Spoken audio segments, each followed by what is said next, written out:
Doctor शेवटी काय म्हणाला माहिती? तो डॉक्टर म्हणाला, रमा, मागील बाकी भरल्याशिवाय गंगाधरवर काय इलाज करता येणार नाही. अहो, तापीने तडफडत असणाऱ्या त्या चिमुकल्या गंगाधरला घेऊन रस्त्यावरती बसलेली होती. माझं बाळ तापीने तडफडत तडफडत रस्त्यावरती मरण पावला. बाळ तिथे मी कित्येक तरी हाका माझ्या गंगाधरला देत होतो. बाळ गंगाधर, अरे उठ रे, तुझ्या गरीब आईला एकदा आई म्हणून हाक मार. मी माझ्या गरिबीमुळे तुला औषध पाणी दवा पाणी देऊ शकले नाही रे बाळा.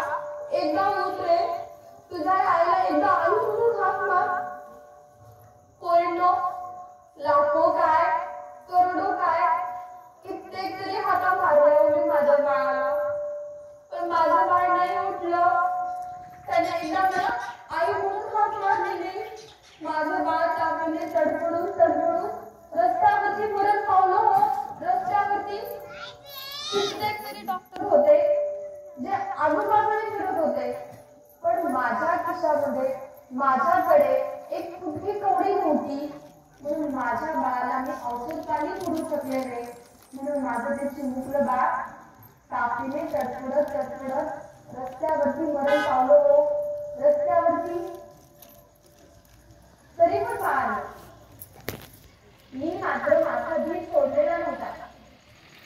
तर मला विश्वास होता, आतापर्यंत मी खूप कष्ट केले. माझे साहेब सुद्धा एका पावाच्या तुकड्यावरती ते त्यांचं शिक्षण इकडे परदेशात पूर्ण करतायत. म्हणून माझ्या आणि माझ्या साहेबांच्या कष्टामुळे कदाचित एक माझा गंगाधर इथे रस्त्यावरती मरून पडला असेल.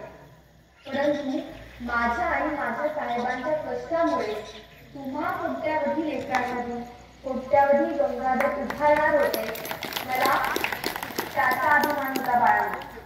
म्हणून मी माझ्या त्या चिमुकल्या गंगाधरचं दुःख सुद्धा तेवढ्याच ताकदीने पटवलं.